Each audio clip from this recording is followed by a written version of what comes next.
తెలియజేస్తున్నా.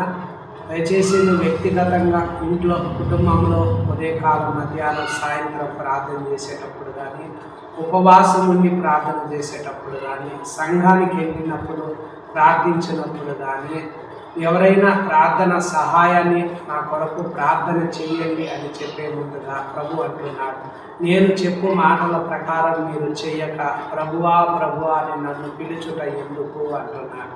కనుక ప్రార్థన చేసే ముందు మనం తీసుకోవాల్సినటువంటి ముఖ్యమైన జాగ్రత్తలు ఏమిటి అంటే, ఏ విధంగా ఉండకూడదు అంటే, మత్తయి సువార్త 6వ అధ్యాయంలో ప్రార్థన చేసేటప్పుడు వేషధారుల వలె ఉండకూడదు.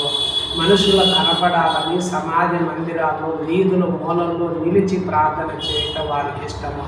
వారు తమ ఫలం పొంది ఉన్నారు. అన్యజనుల వలె వ్యర్థమైన మాటలు వచించకూడదు. విస్తరించి మాట్లాడటం వలన తమ మనవి వినపడునని వారు తలంచుచున్నారు. మీరు వారి వలె ఉండద్దండి అంటున్నాడు. అనగా ప్రార్థన చేసే ముందు ఈ విధంగా ఉండకుండా మనము జాగ్రత్తలు తీసుకోవాలి.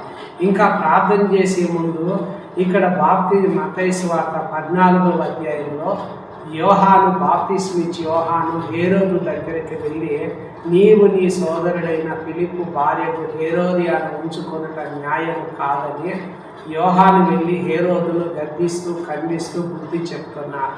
కానీ అతను తప్పును దిద్దుకోకుండా, రెండవది ప్రభువుకు స్థలం ఇవ్వకుండా, ఆయన మాటలను చేర్చుకోకుండా, ఆయన వద్దకు వచ్చి ఆయన మాటలు విని దాని ప్రకారంగా నడవకుండా, ఆ మాటలు విని చెయ్యకుండా తన ఇష్టానుసారంగా జీవిస్తున్నాడు.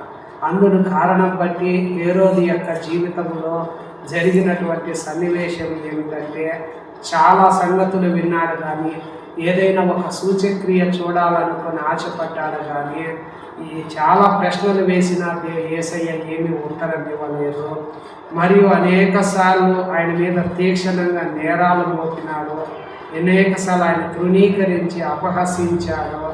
ఏం చేసినప్పటికీ కూడా హేరోదు యొక్క జీవితంలో ఏది ఒక సూచక్రియ, గొప్ప కార్యము, అద్భుతము జరగలేని కారణము ఎందువల్ల అంటే, చేర్చుకోలేని మనస్తత్వము, స్థలం ఇవ్వలేదు, తప్పును దిద్దుకోకుండా, ఆయన మాటలు వినే దాని ప్రకారం చేయకుండా జీవించిన కారణంగా అతని ప్రార్థన ప్రభు ఆలకించలేదు.